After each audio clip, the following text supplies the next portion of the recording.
Bonjour à tous et à toutes et bienvenue sur C8. Très ravi d'être avec vous. Oui, vous voyez une petite bête qui est sur mon plateau. Ça tombe bien puisque l'ami des animaux est avec nous. Bonjour Hélène Gâteau, bienvenue. Bonjour Jordan, merci de m'avoir invité. Grand plaisir. On va se faire une petite émission comme ça avec votre chien qui s'appelle Colonel. Colonel. Et voilà. C'est vrai que ça fait plaisir d'avoir une vétérinaire parce que l'époque de Noël est aussi une époque où il y a beaucoup d'abandon. On va pouvoir en parler ensemble. Oui. Et vous avez sorti un livre qui a fait beaucoup parler qui s'appelle « Pourquoi j'ai choisi d'avoir un chien et pas un enfant ?» Bon, alors vous êtes provoque quand même. Oui, c'est un peu provoque. Vous êtes attiré les foudres de pas mal de personnes, on va en parler. Et on va revenir évidemment sur cette carrière. Mais juste avant, faisons le portrait d'Hélène. C'est parti, portrait. Allez, portrait avec Hélène Gâteau. À la base, c'est Hélène Boucher, je ne me trompe pas. Oui, exact, c'est mon nom de jeune fille. Nom de jeune fille. Oui, ouais. Alors, que recherchent les téléspectateurs quand on tape votre nom, votre prénom? C'est ce qu'on a fait. On a été regarder un petit peu à droite, à gauche ce qui se passait sur vous. Okay. Et donc, la première chose, c'est Hélène Gâteau et Stéphane Gâteau. Oui, c'est mon ex-mari. Ex-mari, qui est producteur, évidemment, qu'on connaît très bien sur les génériques notamment, parce qu'il a réalisé beaucoup d'émissions et produit aussi. Le mariage. Le couple. Décidément. Maman. C'est raté. Vétérinaire Hélène Gâteau. Colonel, donc c'est le chien, parce que je crois qu'il a un Instagram aussi, non? Il y a pas Alors, il avait un Instagram, il en a toujours un, mais plutôt maintenant, j'ai fusionné les deux. Ouais, vous avez fusionné les deux. Oui. Le livre, je sais pas pourquoi il y a Jacques Mu, ça arrive comme ça. C'est drôle. Les séries télé avec Hélène Gâteau. Et puis Hélène Gâteau Toulon. Alors, je sais pas si. Ah, peut-être qu'il y a une autre Hélène Gâteau qui a une profession à Toulon et que je ne connais pas. Vous ne connaissez pas. Alors, vous venez d'où, Hélène? Vous êtes de Saint-Quentin, c'est ça? Oui, moi je suis picarde. Je suis née à Saint-Quentin et j'ai grandi à côté de Saint-Quentin, à Chauny. Mes parents sont d'ailleurs toujours là-bas, donc j'ai des origines picardes que je revendique. Mais je suis partie assez tôt parce que j'ai eu mon bac à 16 ans. D'accord. Donc en fait, à 16 ans, je suis partie de chez mes parents et j'ai commencé mes études, ma prépa à Paris. Alors, c'est vrai que ce qui est intéressant avec votre parcours, c'est qu'à la base, je crois que vous ne vouliez pas du tout être vétérinaire, si? Alors, à la base, disons que si on remonte à l'âge de 5 ans, je voulais être boulangère. Donc, effectivement, c'est pour ça que quand je me suis mariée avec Stéphane Gâteau, je me dis, tiens, finalement... c'est pas mal, j'arrive à quelque chose. Non, j'ai toujours voulu être veto. Non, j'ai toujours voulu être veto et j'ai réussi à l'être parce que j'étais plutôt une bonne élève, on va dire. Donc, j'ai fait ma prépa, j'ai eu ma prépa, mon concours au bout de la première année, puis après j'ai intégré une école veto et j'ai été veto pendant quelques années. Alors papa, maman, comment ça s'est passé cette enfance? Comment s'appelle maman, comment s'appelle papa? Alors ma maman s'appelle Nadine et mon père s'appelle Jean, donc Nadine et Jean Boucher. Ils habitent toujours dans la maison dans laquelle j'ai grandi, donc dans un petit village à côté de Chauny et ils pourraient se plaindre que je ne vais pas assez souvent les voir. Ah oui, c'est vrai? Ouais, c'est vrai, mais... Pourquoi vous ne retournez pas les voir? Ah si, non, j'y vais de temps en temps, mais c'est vrai que moi j'ai ma vie parisienne mais je les appelle régulièrement. Et puis quand j'y vais, mes parents me reçoivent toujours. On est très pudiques dans ma famille. Ah oui, d'accord. On est très pudiques, on ne se parle pas beaucoup, mais ma maman me témoigne son amour à travers les bons petits plats qu'elle me fait. D'accord. C'est marrant ça que vous êtes pudique parce que... les gens du Nord. Ouais, les gens du Nord. Vous faites un métier où on s'expose, où on parle, donc forcément. Alors, c'est vrai, pourtant j'ai toujours été très timide. J'étais une enfant très timide, très réservée. Et effectivement, je me retrouve à faire de la télé. Et j'avais en plus cette envie vraiment de faire de la télé. Donc, c'est peut-être le paradoxe je sais pas. Vous leur avez fait un peu découvrir le plateau de Michel Drucker, tout ça, vos parents? Exactement, ouais. J'ai eu la chance quand j'étais chroniqueuse dans Vivement Dimanche, je les ai invités plusieurs fois. Quand j'étais avec mon ex-mari, durant un temps, ils produisaient Burger Quiz. Donc, je les ai fait venir sur le plateau de Burger Quiz. C'est marrant, ça. J'ai toujours essayé de leur faire vivre des expériences comme ça. Et c'est vrai que pour mes parents qui n'ont rien à voir avec le milieu, puisqu'ils sont profs de maths tous les deux, ils étaient profs de maths tous les deux, ils sont à la retraite maintenant, le milieu de la télé, le milieu parisien, c'était pas du tout ce à quoi ils étaient habitués. Et à 23 ans, donc vous présentez une thèse de doctorat vétérinaire sur le comportement des chiens. Vous avez toujours été fasciné par les animaux, en fait? Oui, par les animaux et surtout par les chiens. J'ai vraiment une passion pour les chiens. Si on fait en plus, si on resserre encore plus le spectre, ma thèse vétérinaire était sur les terriers. Et aujourd'hui, vous voyez, voyez, j'ai un border terrier. Donc j'ai une passion pour les chiens, j'ai une passion pour tous les chiens de type terrier. Et puis, voilà. Puis après, j'ai eu Colonel dans ma vie, mais ça n'a pas été mon premier chien. Mais oui, les chiens, moi, je trouve ça fascinant. Je trouve ça fascinant parce que... C'est ce que vous dites dans votre livre, oui. Pourquoi j'ai choisi d'avoir un chien et pas un enfant. C'est qu'il y a une osmose. Alors, il y a des choses avec un chien que vous ne pouvez pas avoir avec un humain. Enfin, vous rentrez vraiment dans l'intimité d'un animal. Ouais, dans l'intimité de la relation qu'on peut avoir avec un chien. Et dans ce bouquin-là, attention, je ne compare pas un chien et un enfant. Ouais. Je compare vraiment le lien d'attachement qu'on peut avoir entre un chien et un humain et le lien d'attachement que l'on pourrait avoir avec un bébé. C'est ça que je compare. Et puis, je mets en avant de façon un peu comique les avantages d'avoir un chien par rapport à un bébé, les inconvénients, etc. C'est quoi les avantages, les inconvénients? D'avoir un chien par rapport à un bébé, les avantages, c'est que j'ai pas besoin tous les jours de l'emmener à l'école, d'aller le chercher à l'école, etc. Alors, vous allez me dire, ouais, mais il faut le sortir. Mais bon, c'est un petit peu plus souple au niveau des sorties. Qu'est-ce que j'ai comme avantage? Moi, je suis une femme plutôt j'aime bien le silence. Ouais. Et c'est vrai que un chien, c'est un peu plus silencieux qu'un enfant, on va dire. Ouais. Donc, voilà. Alors, quand vous avez sorti ce bouquin, vous avez dû vous attirer les foudres de pas mal de monde, non, quand même? Oui. J'ai eu pas mal de commentaires, surtout sur les réseaux sociaux. J'ai eu un super accueil des médias, des journalistes, etc., qui était plutôt super positif et toujours bienveillant. Ouais. Donc ça, franchement, chapeau à tous vos confrères et consoeurs. Vraiment, c'était chouette de ce côté-là. Après, forcément, sur les réseaux sociaux... Qu'est-ce qu'on vous a dit? Alors, ce qu'on me dit, c'est que personne n'a voulu me faire un enfant. Oui, c'est un peu ça. C'est un peu, personne n'a voulu me faire un enfant. Elle va regretter. Qu'est-ce qu'on a pu me dire qui va payer votre retraite? C'est pas votre chien qui va payer votre retraite. Ah ouais, d'accord. C'est marrant, les gens prennent au premier degré, quand même. Oui. Et alors, ce qui est marrant aussi, c'est que toutes les attaques, entre guillemets, que j'ai pu avoir, c'était essentiellement des hommes. D'accord. Ah oui, Pourquoi? d'accord. Parce que finalement, je me retrouve en tant que nana à réussir à exprimer mon besoin de maternité, ma fibre maternelle, via un chien. Donc, à aucun moment, j'ai besoin d'un mec, en gros, pour pouvoir... Ça, Donc, finalement, j'exclus un peu le côté masculin, même si, attention, je ne suis pas du tout une féministe comme ça. C'est pas du tout ça, mais les hommes le prennent un petit peu comme ça, je crois. Ah, mais non, c'est une sacrée psychologie, c'est vrai, c'est intéressant. Il a fallu en tout cas que je me dise, mais pourquoi il y a que des mecs qui font des reproches comme ça? Voilà. Alors, Hélène, vous êtes née le 7 décembre 1980, vous avez 43 ans. Oui. Vous avez quel rapport avec le temps qui passe? Ça va, ça passe plutôt bien? Ça va, ouais, franchement, je suis beaucoup plus à l'aise dans ma vie aujourd'hui qu'il y a 10 ans. Pour quelle raison? Parce que j'ai gagné en maturité, en expérience, en confiance en moi. J'ai eu pendant très longtemps, j'avais pas très peu confiance en moi. Donc ça, c'est quelque chose qui s'acquiert avec l'expérience, je crois. Vous savez pourquoi vous n'aviez pas confiance en vous? Pas du tout. C'était dû à l'enfance? Oui, je pense, parce que donc comme je vous ai dit, chez moi, on est très pudique. Ouais. Donc on n'est pas du genre à dire quand mes parents m'ont jamais dit t'es super forte ou t'es super jolie. Ah ouais, vous n'avez pas eu ça? Ouais. Non, j'ai pas eu ça du tout chez moi. C'était en fait. Je savais que mes parents étaient satisfaits de mon parcours scolaire, de ma gentillesse, des choses comme ça, mais on le disait pas. Et je sais que mes sœurs, c'est pareil. Elles ont aussi un petit peu ce manque de confiance en elles aussi, comme j'ai pu l'avoir. C'est marrant comme quoi ça amène au métier de la télé, ces choses-là. Ouais, c'était une revanche peut-être. Ouais. Alors vous êtes toute fine? Vous mangez rien du tout ou alors vous ne grossissez pas? Alors, je pense, j'ai un bon métabolisme. Ouais, donc 2, je fais attention, mais je suis une très bonne vivante. C'est-à-dire que moi, vous allez plus me voir dans des bistrots ou des brasseries que dans des restaurants de graines. Il n'y a pas de problème. Vous ne mangez pas des graines, donc très bien. Non, voilà. Mais j'arrive vachement à m'équilibrer. Puis je fais du sport aussi, il n'y a pas de secret. Voilà, je ne suis pas du tout sédentaire. Encore même délire que Julie Andrieux, c'est pareil, ça continue. Encore des femmes qui ne grossissent pas. Je sais, mesdames, vous qui me regardez à la télé, ça énerve. Mais c'est comme ça. C'est la génétique, comme on dit. Bon, vous avez posté une photo il n'y a pas très longtemps de votre chien et vous est arrivé quelque chose qui arrive fréquemment d'ailleurs, aux animaux aux alentours de Paris ou aussi ailleurs, ça peut vous arriver. C'est votre chien qui a été empoisonné. Alors moi, j'ai halluciné de cette histoire. Je ne savais même pas qu'il y a des gens qui pouvaient, dans leur tête, se dire « Tiens, j'ai rien à foutre, je vais empoisonner un chien, quoi. » Ouais, alors... C'est fou, quoi. L'empoisonnement, c'est vrai que ça existe. Il y a des personnes extrêmement malveillantes qui vont mettre dans les endroits où il y a beaucoup de chiens, même dans les parcs à chiens, qui peuvent mettre des boulettes avec dedans du poison. Mais pourquoi ils font ça ? c'est des gens qui sont malades ou c'est des gens qui pètent un plomb parce qu'ils en ont marre des aboiements de chiens, j'en sais rien. Enfin, après, voilà, la nature humaine, elle n'est pas que bienveillante. Ouais, bien sûr, ouais. Et alors, en revanche, moi, au départ, j'ai cru que c'était un empoisonnement. Vous voulez la vérité de ce que c'était oui, réellement, sûr, Jordan, en fait?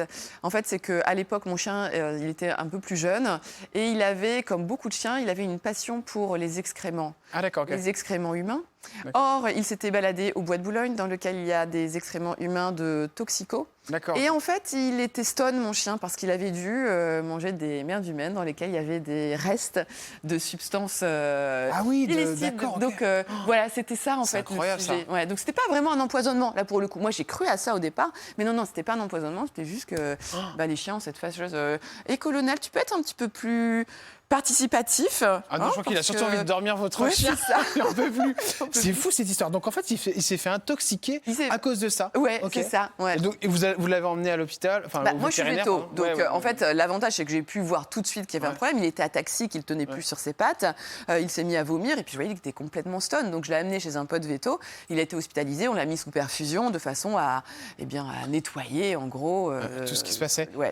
C'est intéressant parce qu'il se passe plein de choses avec les chiens. J'ai reçu il n'y a pas très longtemps Max Guazzini. Je ne sais pas si vous avez entendu l'histoire, pardon. C'était incroyable parce que Max Guazzini, donc, qui est l'ancien patron du Stade français, donc du rugby, a lui 2 beagles, si je ne me trompe pas, et il y en a un qui s'est fait, il s'est fait enlever. Enlever, hein, c'est ça. S'enlever. Ouais. Et le mec a demandé une rançon. Une rançon, ouais. Donc, rançon que Max Guazzini a donnée. Ouais. Et donc, il a récupéré le chien. Chien qui, si je ne me trompe pas, est décédé depuis. Mais Oui, il me semble il est parti. ouais. Et il y a eu une belle vague d'émotions d'ailleurs sur cet enlèvement de chien. Et ça a fait beaucoup parler. Il était même passé chez Pascal Pro, Max. Bon, forcément, c'est une personnalité. Mais c'est là qu'on voit que les chiens, quand même, voilà, ça ça suscite effectivement d'empathie. Ouais. Oui, d'empathie. Et puis aussi des comportements de gens malfaisants, clairement. Mais alors ça, c'est fou. Ces enlèvements... Les vols de chiens, c'est de plus en plus fréquent. En fait, on vole surtout les chiens de petite taille, les chiens à la mode, les spitz, les teckels, les bulldogs, parce que c'est plus facile à embarquer qu'un Mais je croyais, labrador. pardon, parce que moi, j'ai pas d'animaux, mais... Enfin, il y a des puces. Je veux dire, les gens qui volent un chien, celui-là, il est Oui, mais pucé, c'est non, pas ce un chien GPS. La puce n'est pas un GPS, il y a juste son numéro d'identification dessus. Et après, ces personnes-là, elles peuvent essayer de le revendre. Il y a même parfois des gens qui essayent d'enlever avec des gens, encore une fois, malfaisants, d'enlever la puce électronique pour... avec un couteau, quelque chose comme ça. Pas un couteau, mais bon, voilà, je n'ai pas envie de rentrer dans les détails. Mais en tout cas, c'est après pour faire du trafic, pour après revendre l'animal sur des sites de petites annonces en ligne, pour en faire du trafic de chiens reproducteurs ou pour eux-mêmes avoir un chien parce que c'est le chien à la mode et ils en veulent un et puis c'est vrai que certains chiens à la mode coûtent cher ou pour demander des rançons. Les animaux, c'est vrai que c'est à la mode, entre guillemets. Justement, c'est intéressant ce mot à la mode. Vous êtes beaucoup en période de fin d'année à vouloir acheter un animal pour votre fils, votre fille ou encore une maman, un papa. Le problème, c'est qu'après, ça grandit et c'est pas un objet. Aujourd'hui, les SPA, les fondations Brigitte Bardot sont totalement débordées. Débordées. De toute façon, ça ne désemplit pas. Voilà, il y a aucune tendance à la baisse ou qui pourrait nous permettre d'être optimistes. L'acquisition d'un animal de compagnie, il y a toujours des gens irresponsables qui prennent ça parce que justement c'est à la mode, parce que sur Instagram on voit des vidéos sympas, on dit j'aimerais bien, etc. Sans que les gens ne mesurent à la fois ce que ça demande en temps d'investissement, en énergie, en connaissance, parce qu'il faut connaître les chiens pour pouvoir les éduquer. Même un chien comme celui-ci, ça demande quand même certaines connaissances. Je vais le mettre par terre parce qu'en fait, quand il veut descendre... pas de souci. De toute façon, je suis habitué avec les animaux ici. C'est toujours un grand moment. Encore, j'ai de la chance. J'ai reçu Rémi Brica la dernière fois. La colombe s'est fait plaisir sur ma veste. Qui, en plus, ça n'est pas parti, donc je ne peux plus la remettre. Il n'y a pas de mort au rat dans le studio. Non, il n'y a pas du tout de mort au rat, ne vous inquiétez pas. Même s'il y a des invités qui aimeraient bien que je prenne cette mort au rat parce que je pose des questions méchantes, mais non. Mais pas avec moi. Non, pas avec vous, Hélène. Alors, chère Hélène, justement, vous parlez de choses à la mode. Justement, quels sont les animaux aujourd'hui à la mode, les plus à la mode? On parle des spitz nains, notamment. Il y en a énormément. J'en voit moi partout. Il y en a beaucoup, beaucoup à Paris, beaucoup de teckels. Il y a eu il y a quelques temps, le 17 novembre, la marche des teckels, la Sausage Walk à Paris. Je ne sais pas si vous avez vu. C'était réunion de chiens saucisses, de teckels sur les quais au bord de la Seine. Il y a eu plus de 2000 chiens qui étaient présents. Enfin, c'est assez dingue, des gens qui venaient de toute la France pour participer à cette Sausage Walk. Donc il y a des modes. Le problème des modes, c'est toujours la même chose, c'est que il y a des éleveurs un peu véreux qui vont se lancer dedans pour pouvoir vendre du chien à pas cher ou au contraire à très cher, mais en les produisant dans des mauvaises conditions. C'est des chiens qui peuvent avoir des tares héréditaires, qui ne naissent pas dans des bonnes conditions. Et puis après, on se retrouve avec un chien qui est un peu, qui est pas idéal, par rapport à son environnement de naissance. J'ai vu moi qu'il y avait par exemple des pomsky, donc c'est un mélange de chiens, donc c'est un mélange de husky et de spitznain. C'est des chiens qui valent jusqu'à 5 000 €. C'est quoi ce genre de chien? Est-ce que c'est bien d'en prendre un? Est-ce qu'ils ont une durée de vie normale? Alors, on n'a pas beaucoup de recul encore sur le pomsky, effectivement. Est-ce que c'est bien d'en prendre? Il faut toujours se renseigner, en tout cas, sur les caractéristiques comportementales de type de chien. Parce que, en fonction de la race, vous avez quand même des tendances comportementales qui sont propres au terrier, propres au braque, propres au bulldog, des choses comme ça. Donc ça, c'est important de bien se renseigner auparavant. Et puis surtout, d'aller vers des élevages qui sont des élevages reconnus. Donc il faut se renseigner auprès de la centrale canine qui pourra vous fournir les bons éleveurs. Mais surtout, n'allez pas acheter vos animaux, s'il vous plaît, sur les réseaux sociaux ou sur les sites de petites annonces. Le Bon Coin, on va le citer. Stop. Dirigez-vous vers les vrais éleveurs. Parce qu'en plus, c'est comme ça qu'on alimente le trafic et le vol des chiens, parce qu'eux, ils se retrouvent où? Sur ce type de réseau-là. C'est intéressant parce qu'à Paris, notamment, il y avait beaucoup d'animaleries. C'est sur les quais pour les personnes qui connaissent un peu Paris, qui nous regardent. Et alors, il reste pratiquement... Je crois qu'il n'y a même plus d'animalerie à Paris. Alors non, normalement, aujourd'hui, la vente d'animaux en animalerie est interdite. Ah, on ne peut plus acheter?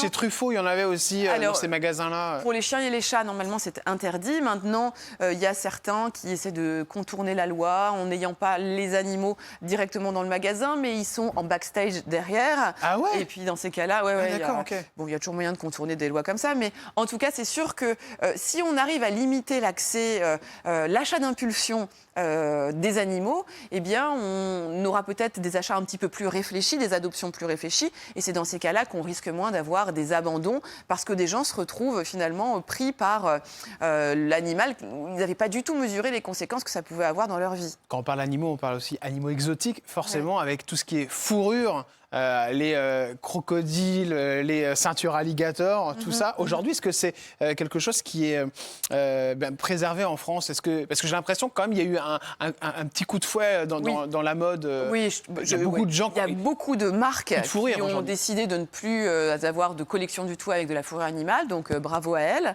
Je sais aussi qu'il y a certains sites de revente de vêtements en ligne, des vêtements d'occasion, je ne sais plus lesquels, je ne voudrais pas dire de bêtises en les citant, mais qui vont refuser de revendre des vêtements sur lesquels il y a des cols en fourrure. Oui, c'est ça. Donc, les fourrures se vendent très peu cher maintenant. Pour 60 €, on a une fourrure. Oui, en plus. Ça vaut plus rien, en fait. Enfin, ça vaut plus rien, mais peut-être aussi dans ces cas-là, c'est qu'elles viennent de pays étrangers dans lesquels il y a des élevages encore de visons ou de ratons laveurs ou de choses comme ça, ou de renards dans des conditions atroces. Donc, non, allons plutôt vers le synthétique aujourd'hui et puis essayons d'avoir du synthétique qui dure, de qualité, pour pas avoir à renouveler tout le temps. Mais bon, ça, c'est la fast fashion et puis tous ces méfaits. Alors, vous êtes une belle femme, Hélène Gâteau. Ah, vous trouvez? Bah oui. Ah ouais, est-ce que vous avez des soucis, merci. vous? On parle beaucoup dans le métier de MeToo, ce genre de choses. Est-ce que ça vous est arrivé, vous, non, ou pas, de près ou de loin? Non, jamais eu de problème avec... Non. Quand on est vétérinaire, on voit plein de choses. Est-ce que vous êtes arrivé des anecdotes avec des propriétaires de chiens ou Alors, quand j'étais donc veto assez jeune, à 22 ans, j'étais vétérinaire. Et les anecdotes que j'avais, c'était plutôt que quand il y avait des clients qui venaient, parce que je bossais dans une clinique à Neuilly-sur-Seine, et quand j'avais des clients qui venaient avec leurs animaux, ils arrivaient et ils me disaient « Il est où le vétérinaire ?» ou « Elle est où la vétérinaire ?» Je dis « Mais c'est moi », mais en fait, je faisais jeune, et donc les gens ne pensaient pas que ça pouvait être moi. Non, après, les anecdotes... le truc un jour que j'ai pu avoir, j'avais eu un hamster à soigner, un hamster. Donc, Donc il fallait lui faire des petites injections, etc. Donc je ne l'ai pas fait en salle de consultation. La personne m'avait laissé son hamster et puis je l'avais amené dans la pièce de soins, en fait, de soins chirurgicaux. Et puis le hamster, on était en train de le manipuler avec l'infirmière avec laquelle je travaillais. Et puis le hamster m'a attrapé le doigt.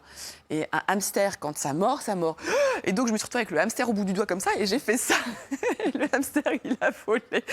Il allait très bien derrière, mais j'ai fait un jour un jet de hamster sans le vouloir. Bah oui, c'est normal. Mais tant qu'on fait bouffer le doigt. Quand on se fait bouffer le doigt par hamster, c'est quand même pas très... C'est marrant parce que j'ai reçu il n'y a pas très longtemps Sandrine Dominguez qui était dans Fort Boyard avec Patrice Laffont. Et je lui ai posé cette question. Je lui ai dit, Sandrine, mais est-ce que les serpents et les migales dans Fort Boyard sont venimeux? Et elle m'a dit, mais oui, bien sûr, mais ils ont juste l'habitude d'être pris.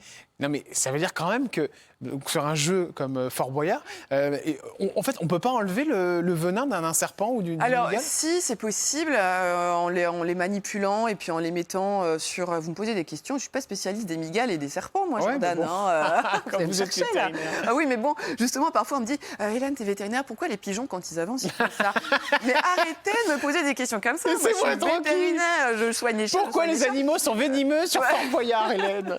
Je suis désolée, c'est des questions que je me pose. Non, je sais pas comment. Sincèrement, c'est dangereux ou pas, sincèrement? Sincèrement, je vois pas comment ils auraient pu avoir des animaux venimeux. C'est quand même un risque énorme. Ouais, c'est Aujourd'hui, énorme. les productions, elles prennent pas ce type de D'accord, risque. Vous imaginez?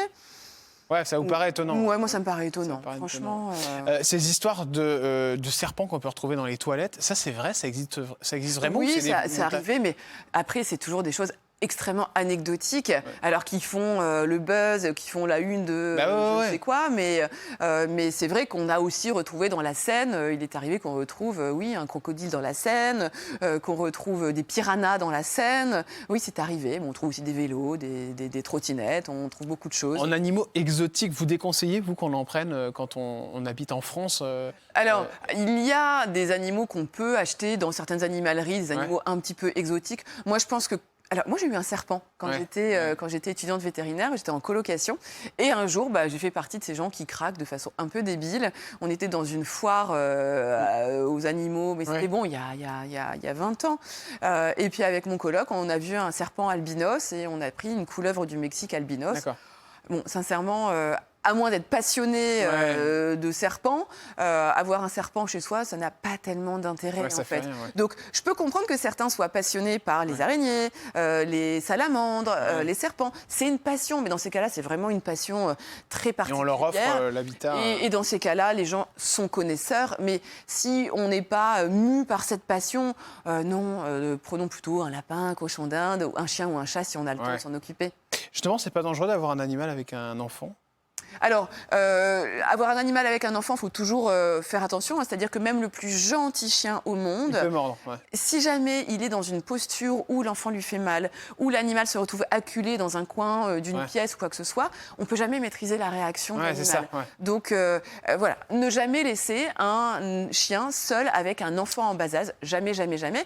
Et puis, les chats, il faut aussi toujours faire attention parce qu'un chat, un coup de griffe d'un chat, ça peut perdre un œil. Ça peut faire une plaie importante à l'œil. Que recherchent les téléspectateurs sur vous, Hélène? Eh bien, on a regardé, et c'est vrai que vous l'avez vu tout à l'heure, le mari, ça revient souvent, quand même. Oui, alors, vous avez été en couple avec Stéphane Gâteau, d'où votre nom de famille, et donc vous n'êtes plus ensemble, c'est bien ça? On a divorcé. Vous avez divorcé, et du coup, vous avez gardé le nom? Alors, j'ai gardé le nom parce que, je vais vous raconter pourquoi.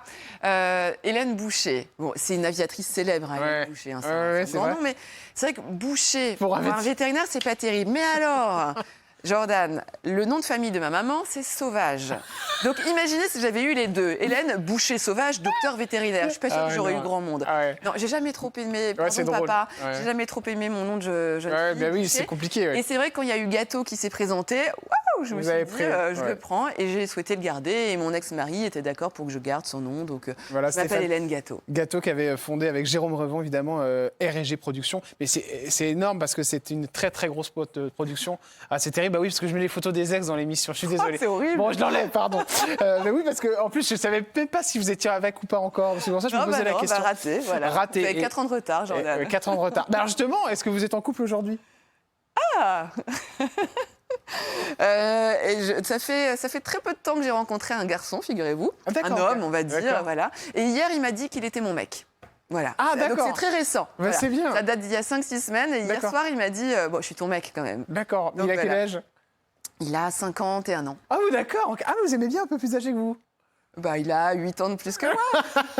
J'adore, c'est mignon. Oh, on va se renseigner. Vous avez une petite photo qu'on le mette après, juste après la pub? Non, je ne vais pas lui faire ça. Vous voulez Mais pas alors, ça? il a une chienne, c'est génial, parce qu'il a une chienne qui s'appelle Kenya. Et Colonel et Kenya s'entendent très bien. fous amoureux l'un de l'autre et c'est assez rigolo de les voir ensemble. J'espère que quand l'émission sera diffusée, je serai toujours avec lui quand même. Ah bah moi aussi j'espère, on va la passer très vite. Mais non, vous inquiétez pas. Pourquoi j'ai choisi d'avoir un chien et pas un enfant? Justement, la question se pose. Cet enfant, est-ce que vous y avez pensé quand même à un moment précis? Franchement, non. Jamais, d'accord. Non, Vous n'aurez jamais d'enfant, Hélène Gâteau? Non, mais c'est pas grave. Je suis heureuse comme ça. Ah, c'est marrant, on sent que cette question, vous êtes habituée à la... Oui, non, bah, évidemment. Ça vous énerve qu'on vous pose la question? Non, ça ne m'énerve pas, sinon j'aurais pas écrit ce livre-là. Forcément, ça suscite des questions. Non, j'ai jamais eu envie d'avoir un enfant, ça m'a jamais titillé, j'ai jamais eu cette horloge biologique qui a parlé pour moi.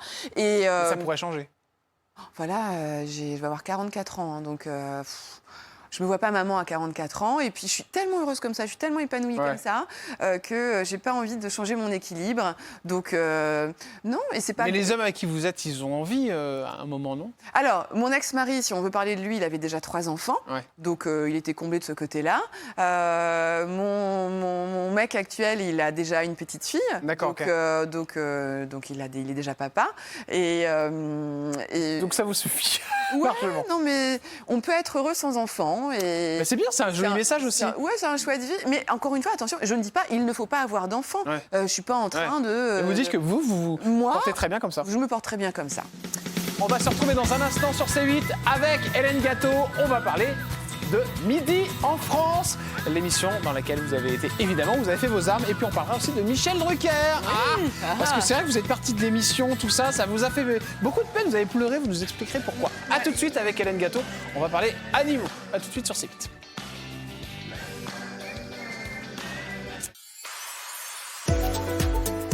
Vous êtes sur C8, merci d'être avec nous. Ah là là, qu'est-ce qu'on a aimé cette émission. Vous vous souvenez de ce générique?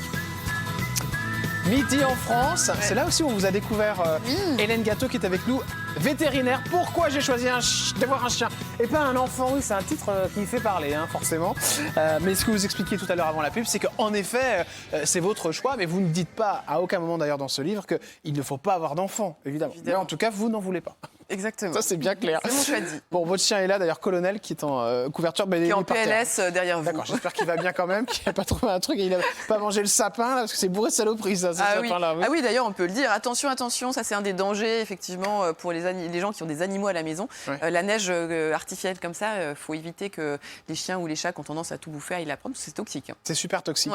Alors, Midi en France, ça, c'est le 21 décembre 2010. Vous recevez un appel pour passer un casting et vous êtes retenu pour être chroniqueuse avec Laurent Boyer, notamment, dans cette émission Midi en France. À la base, vous ne faisiez pas du tout de télé. Alors, non. Alors, j'avais été une ou deux fois, j'avais participé à l'émission Bête de scène de Christophe de Chavannes avec Patrice Carmouze. Il m'avait prise comme, entre guillemets, consultante donc voilà, j'avais fait une petite apparition télé à ce moment-là. Et puis non, après, ça a été vraiment mes débuts professionnels dans Midi en France. Mais vous n'aviez pas, avant, fait des petites choses coquines? Ah, des choses coquines. Attention, des choses coquines. Non, en fait, quand j'étais véto, quand j'étais étudiante vétérinaire, c'est pas des choses coquines, attention. C'est une petite couverture coquine, non? Oui, non, mais il y a eu 2 choses. Je ne savais pas qu'il y avait 2 choses. Je faisais des jeux télé en tant que candidate, parce que j'adorais ça, en fait. Donc, j'ai fait le Big Deal, j'ai fait le coffre avec Nagui, j'ai fait Zone Rouge. Donc, j'aimais bien faire des jeux télé. Et puis, un jour, pour le plus grand dame de mes parents, j'ai participé à un casting pour le magazine FHM à l'époque. C'est coquin. C'était un petit peu coquin. C'est pas Playboy non plus. Non, bien sûr. Mais vous étiez en tenue légère. J'étais en tenue légère et c'était le concours FHM Student en 2003. Et j'ai jamais dit ça, Jordan. J'avoue que je le dis. Ça fait plaisir. Et donc, en fait, il m'avait prise. On avait été 5 nanas qui avaient été sélectionnées pour cette année-là. Et moi, j'avais dit que je voulais bien poser avec un serpent. Et donc, je posais à l'époque en bikini avec un énorme python albinos jaune autour de moi. Et bon, voilà, ça faisait un petit peu sexy d'être la nana en bikini avec le python autour de ça. Et j'avais gagné, d'ailleurs, ce concours de FHM Student. Et les parents, ils ont bien pris ça? Moyen. Un moyen. Moyen. Comment ils l'ont su? Vous leur avez dit? Je me souviens, on était en vacances à la montagne et le magazine sortait dans la presse à ce moment-là. On était avec des amis en plus et puis je suis allée le chercher. Et il faut savoir que moi, j'ai pas fait de crise d'adolescence. Moi, j'ai toujours été plutôt très gentille, très mignonne avec mes parents, etc. Je sortais jamais. Donc en fait, je pense que c'était un petit peu ma crise d'ado, un peu une façon de dire, voilà, papa, maman, j'existe, je suis une nana. Regardez-moi en bikini avec un serpent autour du cou et voilà. Allez, Midi en France, évidemment, c'est une émission qu'on a beaucoup aimée. Alors, il y a eu 2 présentations. Il y a eu Laurent Boyer et puis il y a eu Vincent Ferniaud. Exactement. Vous avez fait les 2 présentations? Alors, j'ai fait les 2 présentations. Oui, j'étais dans les 2. À un moment, j'ai arrêté pendant 1 an parce que j'avais ma propre émission sur France 5, Hélène et les animaux. Voilà, c'est ça, oui. Et donc, pendant 1 an, j'ai dû arrêter. Je n'arrivais plus à cumuler les 2. C'est pour ça que vous êtes parti. Vous avez arrêté en larmes sur... Oui, ouais. Quand j'avais quitté, c'était à l'époque, c'était Laurent Boyer qui présenté et c'est vrai que j'avais dû dire faire adieu à l'émission parce que je pouvais plus d'un point de vue agenda, c'était injouable. Trop compliqué. Et donc vous avez regretté de partir ou pas? Alors, je suis partie et puis il se trouve que j'ai pu revenir après. Parce que après Hélène et les animaux s'est arrêté et j'ai eu l'occasion de revenir encore faire l'émission. Donc, pourquoi ça s'est arrêté avec Hélène et les animaux? Alors, pas en termes d'audience ou en termes de visibilité ou quoi que ce soit, parce que c'était une belle émission. C'était le samedi après-midi sur France 5, juste avant les carnets de Julie d'ailleurs. Et en fait, c'était de Julie Andrieux, exactement. Et il y a eu un patron qui est arrivé à la tête de France 5 pendant 3 mois et qui m'a mis une balle. Ah ouais? Voilà. Et sans... Pourquoi il vous a sorti comme ça? Parce qu'il avait sûrement d'autres personnes à placer à ma place. C'est ce qu'il a fait? Elle y est toujours? Oui. C'est qui? Non, mais je dis ça. C'est une vétérinaire? Non, pas du tout. Ah non. Elle fait quoi? En fait, il fallait faire des économies sur la chaîne pour mettre quelqu'un d'autre. En gros, moi, je suis partie de la chaîne à l'époque de mon émission. C'était Michel Field qui était arrivé à la tête de France 5 à ce moment-là. Il est resté 3 mois. Il m'a mis une balle et puis au même moment est arrivé Claire Chazal sur France 5. Ah, vous êtes fait piquer la place par Claire Chazal? Non, pas piquer la place, c'est pas ça. C'est juste je pense qu'il fallait faire des économies. Et il s'est dit, on va mettre, on va arrêter. On va virer Gâteau et on va mettre Chazal. Et puis, on va faire des économies. On a été, je crois, 2 à subir un petit peu ça. Enfin, c'était mon explication. Il y a eu vous et qui d'autre? Il y avait une émission sur les arts le dimanche matin. D'accord, c'était pas Dardar, non, c'est pas ça. Non, c'était pas Tadei. Non, c'est par Laurence. Voilà, je ne sais plus son nom de famille. Et donc on a été 2 à être virés. Et en fait, c'était un petit peu difficile parce que franchement, l'émission marchait bien. Bah oui, bien sûr. J'avais pas mal de presse, on avait encore plein de choses à faire, quoi que ce soit. Alors, ce qui est fou, c'est que une balle tout de suite. Pardon, Hélène Gâteau, c'est que l'émission de Claire Chazal, que j'apprécie beaucoup. Mais oui, j'adore avec Hélène Chazal. Elle n'a pas fonctionné d'ailleurs, elle s'est arrêtée si je me trompe pas. Oh, je sais plus. Je sais pas. C'était Laurence Piquet d'ailleurs. Laurence Piquet. Il s'est fait aussi. Au revoir. Et on a été 2 à être arrêtés à ce moment-là. Comment ils vous le disent? Comment il vous le dit d'ailleurs, ce patron de chaîne? Il a appelé le producteur de l'émission. En l'occurrence, c'était Stéphane Gâteau, mon ex-mari, qui produisait cette émission-là. Et puis, il a dit que l'émission n'était pas reconduite. Donc, voilà. Parce que Claire Chazal venait de sortir de TF1, du coup, alors. Oui. C'est ça. Après, c'est des choix de patron de programme. C'est comme ça. Il y a des moments où... Vous avez réagi? Qu'est-ce qu'il faut faire? Il n'y a pas grand-chose à faire. On fait le dos rond et puis on se dit que ça passera. Et puis, de toute façon, du coup, vous êtes retourné voir Laurent Boyer après? Oui, j'ai pu retourner dans Midi en France. Et après, j'ai eu d'autres expériences. Mais c'est vrai que j'aimais beaucoup cette émission, Hélène et les animaux. C'était vraiment une émission qui était, ça marchait bien, qui était populaire, qui marchait bien et qui avait une belle image. C'était le samedi à 15h10 exactement. Sur France 5. Et ça me manque. Ça vous manque? Ouais, ça me manque parce que j'allais vraiment sur le terrain en plus, à la rencontre des passionnés d'animaux. J'allais recueillir leurs histoires personnelles, les témoignages. Je voyais plein d'animaux. C'était ultra varié en termes d'histoire, d'espèces animales que je mettais en avant. Et puis j'avais mon côté veto qui permettait d'avoir aussi une expertise, en fait. Donc, c'est terrible la télé, du jour au lendemain, comme ça, chaque. Exactement. Mais ce qui est fou, c'est que je crois que ça s'est arrêté, Passage des Arts, si je ne me trompe pas. Du coup, ils ne vous ont pas rappelé? Non. Non. Et si vous rappelle, vous y allez? Ah bah oui, bien évidemment. Alors, évidemment, l'intérêt de Hélène et les animaux, c'est qu'aussi vous parliez beaucoup des abandons, si je ne me trompe pas, dans cette émission? Alors, ça a été on allait voir des refuges. J'allais mettre en avant des refuges, différents types de refuges pour chiens, chats ou bien pour des animaux exotiques, sauvages, qui sont recueillis par les douanes ou des choses comme ça. Mais c'était beaucoup dans Midi en France. On avait une séquence adoption toutes les semaines, où dans les villes dans lesquelles j'étais, je me mettais en contact avec un refuge, une association de protection animale locale. Et toutes les semaines, je présentais à l'adoption un chien ou un chat. Et on a fait adopter, comme on a fait avec Midi en France. Attendez, on a dû quand même faire pas loin de 250 villes dans toute la France. Voilà, j'ai mis tout autant d'animaux à l'adoption à ce moment-là. C'est facile de travailler avec Laurent Boyer? Ah, c'était chouette. Ouais, chouette. C'est un super camarade, Laurent. Vous avez des nouvelles de lui? Je l'ai recroisé il n'y a pas très longtemps, en soirée, à Paris. Okay. D'ailleurs, vous aussi. Vous ne m'avez pas vu, mais moi, je vous ai vu. Ah bon, d'accord, ok. Je sais pas, c'était où cette histoire encore? C'était chez Castel. Oh là, chez Castel, mon Dieu. Voilà, je vous ai vu. On embrasse Cathy, qui s'occupe du Castel. Moi aussi, j'en sais des choses sur vous. Oui, je vois ça. Ça me dérange beaucoup, d'ailleurs. On va passer à un sujet. On va parler de Michel Klein maintenant. Je voudrais qu'on fasse un clin d'œil à ce vétérinaire du Club Dorothée qui nous a quittés. Je ne sais plus à quel âge, mais je crois que c'est plus de 100. 103 ans. 103 ans, exceptionnel.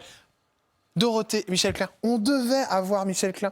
On devait le faire parce que, sachez, chers amis, que Michel Klein, donc ce vétérinaire qui est très très connu, est un très grand ami de Johan Latouche, qui est sur l'émission de William à midi. Et j'embrasse très fort Johan parce que je sais qu'ils étaient très proches tous les deux. C'est une belle amitié d'ailleurs entre un jeune et une personne plus âgée. Et on a une belle photo d'eux deux. Et c'est vrai qu'il a été, il devait nous l'amener. On n'a pas eu le temps malheureusement. Ça devait se faire. Et voilà, le temps a fait que on a repoussé. Et puis voilà. Donc comme quoi, il faut jamais qu'on remette les choses. Mais Michel Klein, donc était vétérinaire dans le Club Dorothée. Et moi, quand j'étais enfant, ado, et que je regardais le Club Dorothée, je m'étais toujours dit. Quand je serai grande, je veux être le docteur Klein à la télévision. Et vous voyez, pourtant, j'avais rien à voir avec le milieu de la télé. Et comme quoi, est-ce que c'est ce qu'on appelle, comment on appelle ça, l'attraction? Oui, l'attraction, c'est ce qu'on peut dire, ou le transfert. Bien sûr. Et en tout cas, il faut toujours croire en sa bonne étoile et se donner aussi le moyen d'eux. Mais je ne dis pas que je suis le docteur Klein aujourd'hui de la télé, mais je suis quand même veto à la télé. Et c'était mon rêve de gamine, donc je suis heureuse. Et donc, paix à son âme. Et j'ai beaucoup aimé le docteur Klein aussi. Vous l'avez rencontré? J'ai eu l'occasion de le rencontrer lors d'une remise de prix. D'accord. Et c'était quelqu'un que j'admirais beaucoup. Bon, comme quoi, vous voyez, si on aime les animaux, on vit plus longtemps. Parce que 103 ans, ça fait quand même rêver. Alors, il y a même beaucoup de choses qui circulent sur les réseaux sociaux. À chaque fois, on me l'envoie. C'est une dame qui a 108 ans et qui dit pourquoi j'ai 108 ans, pourquoi je suis si vieille? C'est parce que j'ai toujours eu des chiens à la place d'avoir des enfants. Elle a vraiment un problème avec les enfants, moi je vous le dis. Les animaux de la 8, Sandrine Arcizet et Élodie Ageron, on leur fait un gros bisou. Bien sûr. Parce qu'on ne peut pas parler animaux sans parler d'elles. Alors vous êtes leur concurrente? Oui, alors c'est ce qui est rigolo. Quoique non, parce qu'elles ne sont pas vétérinaires, mais c'est vrai qu'elles ont ce côté. Bien sûr, elles sont. Je crois qu'elles ne sont pas vétérinaires. Non, elles ne sont pas véto. Mais ce qui est rigolo, c'est qu'on nous confond souvent. Alors je ne sais pas si elles. Ah ouais, c'est vrai? Moi, on me dit souvent oui, les animaux de la 8. Non, je suis blonde, je parle d'animaux, mais c'est pas moi. Donc, en fait, les gens, ils nous mélangent un petit peu parfois toutes les trois. En même temps, regardez, on est toutes les trois blondes. C'est vrai que vous ressemblez. Il peut y avoir quand même un petit air de famille. Vous connaissez? Donc, oui, bien sûr. Okay. Je connais Élodie et Sandrine. On a déjà eu l'occasion de nous voir sur des événements à la Palme Dog à Cannes, qu'organise Johan Latouche. Donc, non, on s'est déjà rencontrés plusieurs fois, évidemment. Allez, autre émission, c'est Ushuaïa le mag. Vous avez présenté aussi cette nouvelle formule d'Ushuaïa, en fait. Donc, moi, je connais Ushuaïa Nature. Oui. Parce que Ushuaïa Nature, c'était évidemment avec Nicolas Hulot. Mais ça a totalement disparu, évidemment. Puis lui, il ne fait plus de télé. D'ailleurs, il a eu des histoires, si je ne me trompe pas, des affaires qui lui sont tombées dessus. Vous, on vous a proposé de reprendre cette série de documentaires qui a été beaucoup rediffusée, si je ne me trompe pas. Oui. Alors, c'était pas une série de documentaires, c'était plutôt une émission, on va dire une émission de flux, comme on dit dans notre jargon. Ouais. C'était un magazine, voilà, on va dire que c'était un magazine, et que j'ai présenté pendant 1 an et demi, et donc sur Ushuaïa TV, ça s'appelait Ushuaïa le mag, et en fait, à chaque émission, j'avais un invité fil rouge, qui était, on l'appelait l'aventurier de l'environnement. D'accord. Et donc, je menais une interview de cet aventurier de l'environnement, je vais vous citer quelques noms, et puis il y avait quelques petits reportages aussi, donc j'ai eu des gens comme Claudie Aigneret, l'astronaute, j'ai eu Sylvain Tesson, j'ai eu Bertrand Picard. Qui a fait votre... Oui, Sylvain Tesson qui a fait la préface de mon livre. J'ai eu Mathieu Ricard, j'ai eu Jean-Louis Etienne, j'ai eu, comment s'appelle-t-il, Yann Arthus Bertrand. Oui, j'ai vu la photo. Voilà. Voilà, j'ai eu plein de super... de Vincent Munier, le grand photographe qui a fait La Panthère des Neiges, d'ailleurs, avec Sylvain Tesson. J'ai adoré cette émission-là.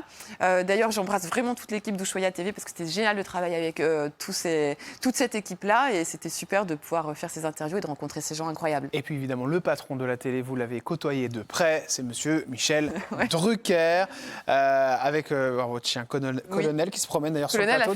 Il est là-bas, il a vu la sortie. Ah super, il est en train de faire ses besoins sur les câbles, c'est magnifique. Pas du tout, alors... ne dites pas des bêtises parce que Colonel est très très propre. Oui, pardon, excusez-moi, j'ai envie d'emmerder un petit peu l'équipe technique. Bon, non, alors, Michel, comment il vous repère sur Vivement Dimanche?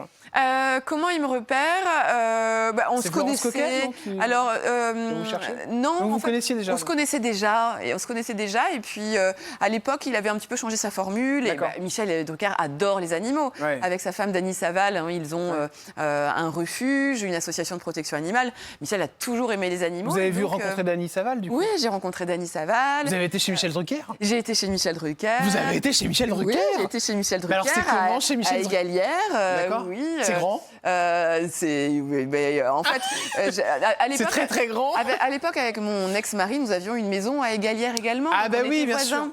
Donc nous nous rencontrions régulièrement. Et puis Michel était un ami aussi de mon ex-mari. D'accord, ok. Oui, Stéphane Gâteau, le producteur. Donc c'est pour ça qu'on a eu l'occasion de se connaître. Et donc à un moment, il y a une formule dans Vivement Dimanche où ils avaient fait venir des chroniqueurs.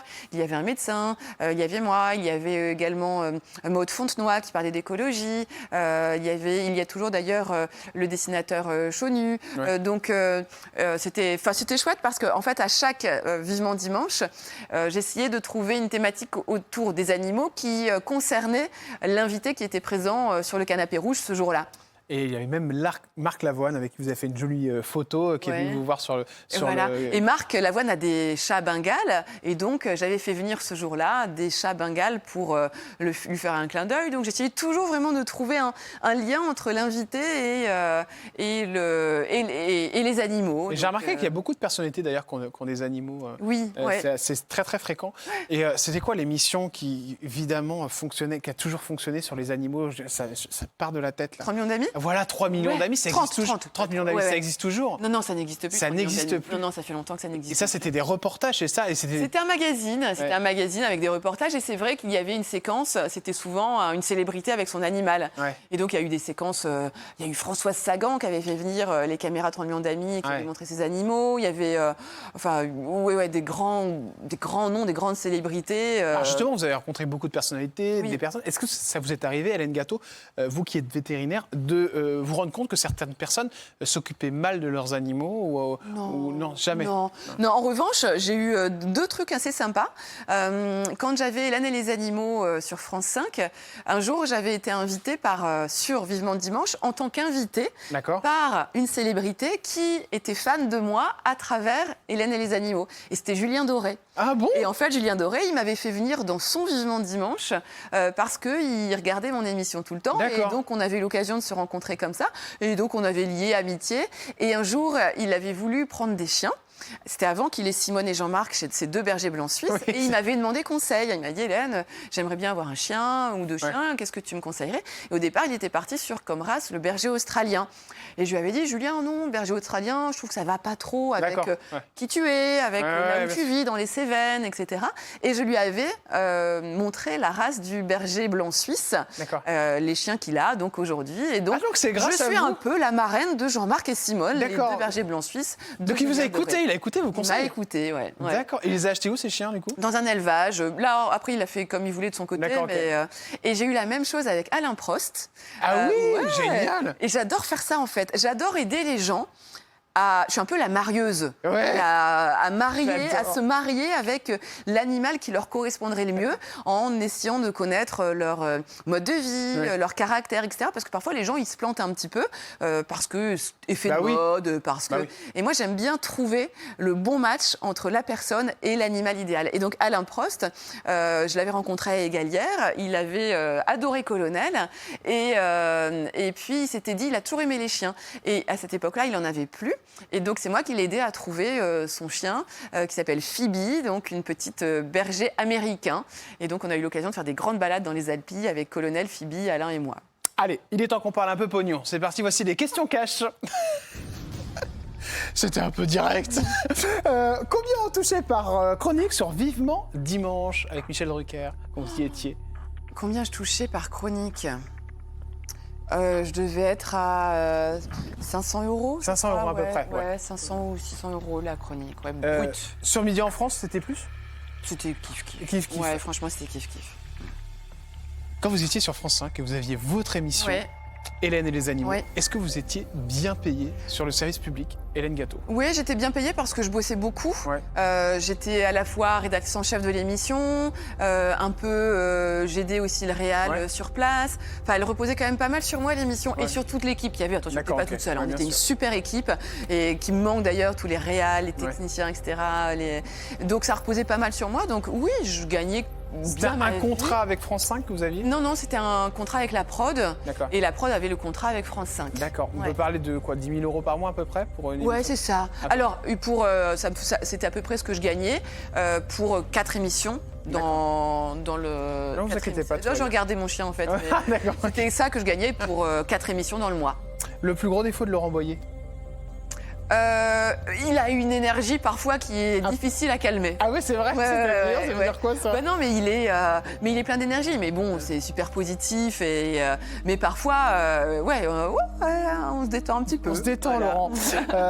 La fois où un animal vous a vraiment fait un sale coup? La fois, ça pourrait être juste un pigeon dans les rues de Paris qui me chie dessus, quoi. Voilà. Ouais, parce que moi, j'ai eu quand même Sandrine Narcizet et Elodie Ageron qui m'ont expliqué qu'elle s'était fait vomir dessus par, je crois que c'était un lama ou quelque chose comme ça. Ah bah oui, qui régurgite, effectivement, qui crache. Oui, ça peut arriver. Non, ça me dérange pas trop. Ça vous dérange pas trop? Bon, sincèrement, les animaux, moi, j'ai pas de problème avec... Est-ce que vous avez des problèmes avec la médiatisation, Hélène Gâteau? Ou un truc qui vous a dérangé?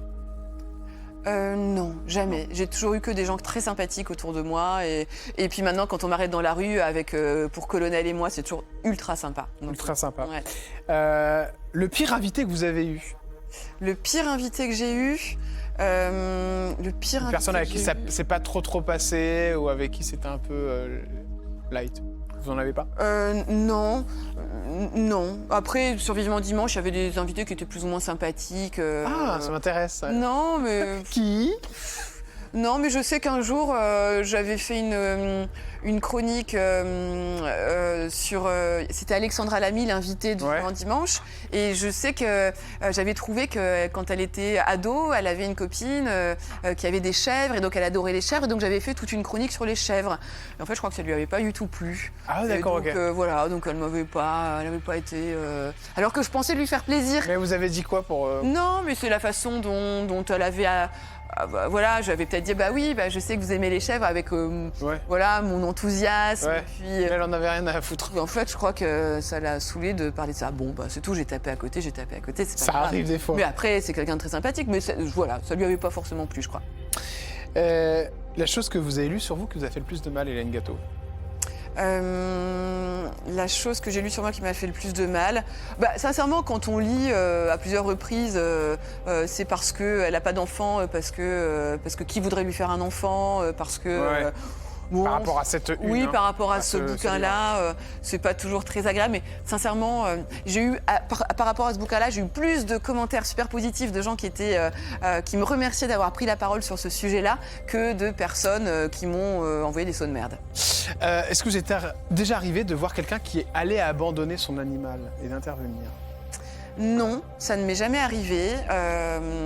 Après, il y a abandon et abandon. Il y a, vous savez, quand les gens, par exemple, j'ai connu des personnes qui ont dû se faire hospitaliser pour des longues durées ou qui partent en maison de retraite et au moment où les animaux n'étaient pas acceptés dans les maisons de retraite. Ça, c'est des séparations qui sont subies et ça, c'est, je trouve, super, super dur. Donc, voilà. En revanche, oui, les gens qui prennent un animal et qui n'en mesurent pas les conséquences et qui l'abandonnent derrière ou parce qu'ils n'ont pas voulu écouter mes conseils et que l'animal, il a plein de problèmes de comportement et qui sont...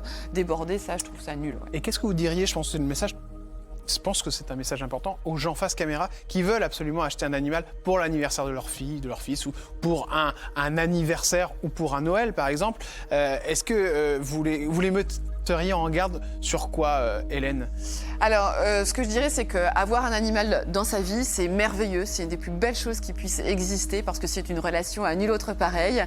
Cependant, ça coûte de l'argent, ça demande du temps, ça demande de l'investissement, ça demande d'avoir des connaissances en éducation canine, surtout en l'occurrence. Donc, si vous n'êtes pas prêt à tout ça, n'en prenez pas. Allez voir les animaux chez les autres. Ouais. Mais en fait, c'est un peu comme les enfants. Si on n'est pas prêt, on ne fait pas d'enfants et puis c'est tout. Donc, tout simplement. Voilà, tout simplement.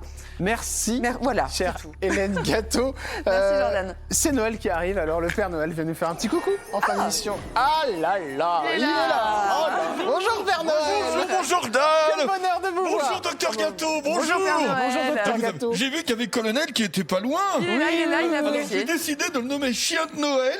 Oh là, Parce qu'il y a 2 chiens de Noël célèbres. Tiens. Bah, il fait que de dormir, alors vous allez Non, pas aller regarde, vite. Ah, bah en oui, il est fait, je tout crois mignon. qu'il est fasciné. Colonel, viens voir. Il est mignon comme tout. Fasciné par Je quoi? crois qu'il est fasciné par le déguisement du Père Noël, Ah en ouais, fait. ah oui, ça oui, le- oui. ça l'intrigue. Oui, tu c'est du m'étonnes. 100% naturel. Ouais, C'est des regardez. poils comme les tiens, regardez. Regardez, vous voyez Alors oui, qu'est-ce que ça- vous voulez poser comme question, Eh Père ben, la Noël? question que je vais lui poser, c'est quelle était la fameuse tradition que vous aviez tous les ans à Noël? Parce qu'il me semble qu'il y avait quelque chose que vous faisiez tout le temps, chaque Noël chez vous. Alors, c'est pas des jouets, c'est pas des cadeaux, mais c'est quelque chose auquel vous teniez absolument. et auquel on tient toujours. C'est vrai que dans ma famille, le 24 décembre au soir, me demandez pas pourquoi, on fait toujours une fondue bourguignonne. Ah. Voilà, c'est le repas, notre repas. Il y en a, c'est sur les Alors, c'est dindes. très bizarre, hein, parce C'est que quand même- moi, si ma mère elle me fait ça, moi c'est très bien ce que je veux mes huîtres. Hein. La dinde. Oui, oui. Alors, Bah, la dinde, la- on l'a sur le plateau, là. maintenant. La dinde, c'est le lendemain, mais le 24 au soir, on ne déroge pas. C'est toujours ça. Ça tombe bien, tiens, bah venez, j'ai besoin de vous pour Noël. On va bien manger, je pense, cette Oh année. oui, tout à fait. Tout à Je fait. vous taquine, Père Noël. Merci Hélène, on vous retrouve où? On me retrouve sur RTL tous les Avec week-ends. Vincent Perrault? Non, avec Stéphane Carpentier D'accord. dans les matins week-ends sur RTL. Et surtout, réfléchissez bien avant de prendre un animal, c'est très important. Renseignez-vous avec Hélène en la contactant. Je vous embrasse très fort, je vous retrouve dès demain. Un peu pot de colle, le Père Noël. Je vous embrasse très fort. Au revoir, merci beaucoup, bisous. Au revoir.